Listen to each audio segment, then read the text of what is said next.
Trouve à présent nos invités au cœur de l'info. Alors que la COP29 arrive à son terme, nous avons choisi d'aller explorer la santé des glaciers, car de celle-ci dépend l'avenir des petits pays insulaires, des communautés autochtones qui alertent depuis des décennies, mais aussi l'avenir de nos sociétés. Rien ne se passe à l'extérieur de nous. La glaciologue Heidi Sévestre est avec nous depuis la mer du Groenland. Bonsoir Heidi Sévestre. Vous êtes membre du Conseil de l'Arctique et vous avez participé à cette COP29. Et puis nous sommes en plateau avec Mika Blujon-Méred. Mika, bonsoir. Bonsoir.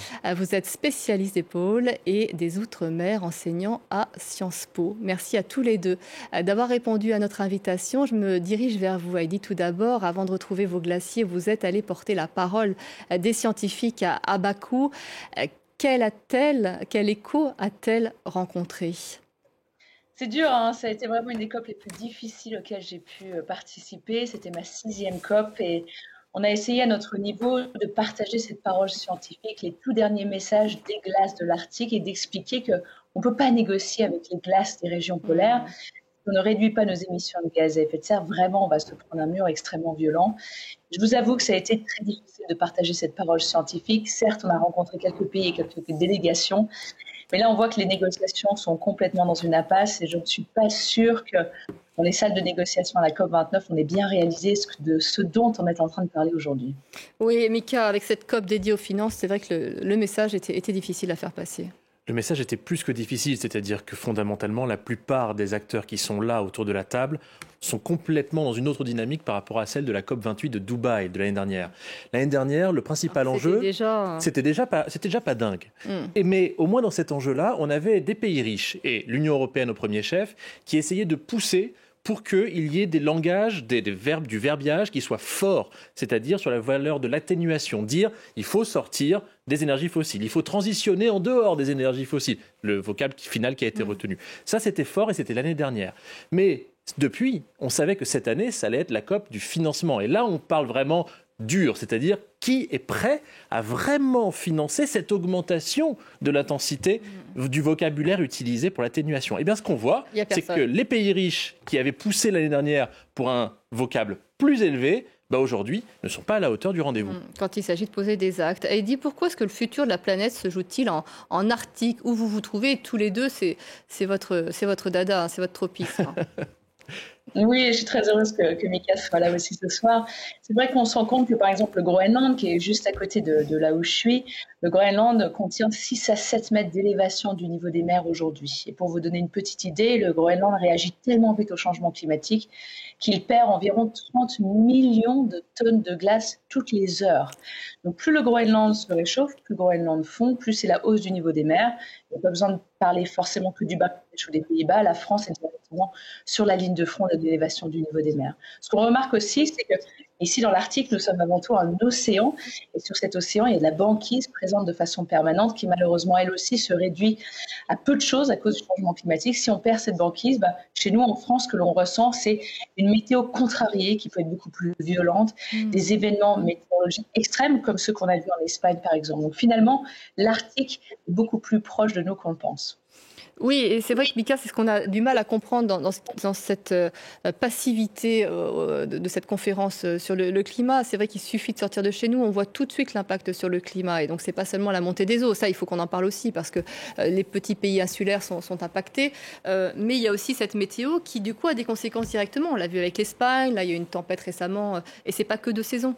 Alors, il y a une difficulté dans l'opinion publique à percevoir la différence entre météo et climat. C'est-à-dire qu'est-ce qui relève d'un événement symptomatique, certes du réchauffement climatique, mais qui va être un élément ponctuel et un événement qui va être bien plus diffus sur le temps très long. C'est très difficile pour une grande majorité des populations, qu'on soit en Europe, aux États-Unis, en Chine et ailleurs, de percevoir la différence entre ça. Et donc ça permet, ce manque de perception, ça permet à des populistes de tout ordre, qu'ils soient de gauche, de droite, ici c'est pas le sujet, de s'engouffrer dans cette brèche et de dire mais moi je pense que c'est pas exactement ça. Moi je pense qu'il faut pas forcément agir. Moi je pense qu'il n'y a pas besoin d'agir. Et donc ce niveau de déni de réalité qui est politisé et qui est instrumentalisé par pléthore de responsables politiques en Europe et ailleurs, tout simplement on le retrouve aussi dans la sphère économique, dans la sphère business. Et typiquement l'Arctique, il faut en parler Pas juste parce que, effectivement, si l'Arctique fond, c'est la montée du niveau des mers qui impacte les petits États insulaires, les outre-mer français. Polynésie, Saint-Pierre-et-Miquelon, j'en passe et des meilleurs, Marie-Galante. De l'autre côté, il y a aussi un sujet qui est que l'Arctique est une zone où est exploitée massivement, principalement, la véritable ressource qui est justement la cause de ce réchauffement climatique, les hydrocarbures. Et là, le rôle de la Russie est fondamental, le rôle des États-Unis avec l'Alaska est fondamental, le rôle du Canada va être de plus en plus fondamental, d'autant plus que des pro-pétrole, des pro-hydrocarbures devraient a priori gagner les prochaines élections fédérales en 2025 et revenir au pouvoir. Bref, il y a tous ces éléments-là qui viennent se télescoper dans cette zone arctique. Et Heidi, comment réagissent alors les populations autochtones qui sont les premières concernées? Et en même temps, la fonte des glaces a aussi des avantages économiques. Ça veut dire peut-être l'arrivée d'un certain tourisme. Ce sont des routes de navigation qui s'ouvrent aussi pour elles. Exactement. Alors, je ne voudrais pas parler pour eux, mais pour partager quelques échanges que j'ai eu l'occasion d'avoir avec ces populations-là, c'est vrai que ce sont des populations qui se sont toujours adaptées à des changements climatiques. Alors, peut-être pas à la vitesse actuelle, mais dans le passé, c'est des populations qui ont eu l'habitude d'avoir une certaine flexibilité par rapport au changement des conditions environnantes. C'est des populations aujourd'hui qui se retrouvent un petit peu prises en sandwich, notamment si on regarde ce qui se passe au niveau de la Scandinavie, entre essayer de maintenir des pratiques ancestrales, leurs pratiques culturelles autochtones, mais aussi de voir que leur pays utilise leurs propres espaces pour peut-être parfois même développer des technologies vertes, voire l'inverse. Technologie extrêmement polluante. Et donc, on a besoin aujourd'hui de respecter profondément le droit de ces populations autochtones. Nous, en tout cas, en tant que scientifiques, tous les projets que l'on mène sont menés main dans la main avec ces communautés-là.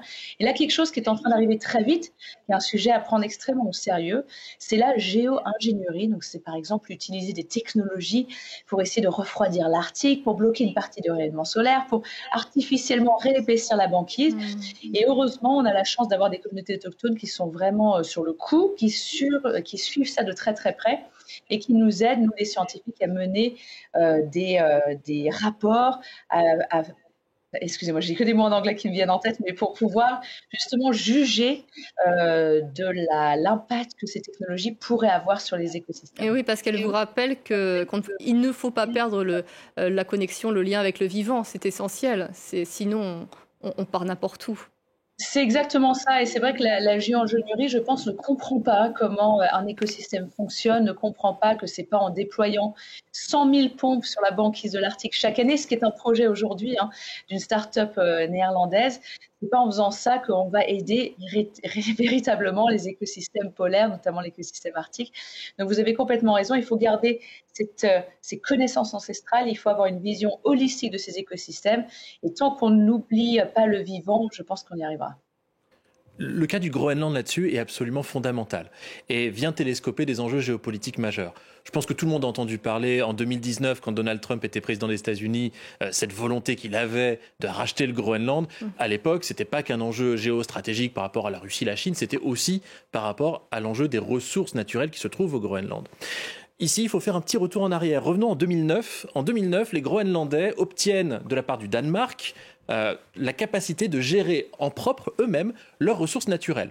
Et donc là, vous avez des politiciens groenlandais, là encore de tous bords, qui viennent et qui disent, voilà, on va faire du pétrole pour pouvoir financer l'indépendance du Groenland par rapport au Danemark. Puis ça n'a pas marché. Ils sont ensuite partis sur le gaz. Ça n'a pas marché. Puis ils sont partis sur des minerais plus ou moins stratégiques. Ça n'a pas marché. Et puis en 2021, il s'est passé quelque chose. Un nouveau gouvernement d'une nouvelle génération est arrivé au pouvoir et justement a dit deux choses. Un, on ne financera pas l'indépendance du Groenland sur les hydrocarbures du pays, ni sur l'uranium du pays, premièrement. Et deuxièmement, on va faire rentrer le Groenland dans l'accord de Paris sur le climat avec un objectif, qu'on puisse bénéficier des financements pour les énergies renouvelables, pour l'hydrogène, pour tout ce qui pourrait potentiellement permettre au Groenland d'être un fournisseur d'énergie plus propre, mais pas toujours complètement propre, pour l'Europe par exemple. Ça, c'est votre passion, l'écologie de solutions et l'hydrogène vert. Pour vous, c'est la solution, voilà, la plus propre en tous les cas. Alors, c'est clairement pas la solution.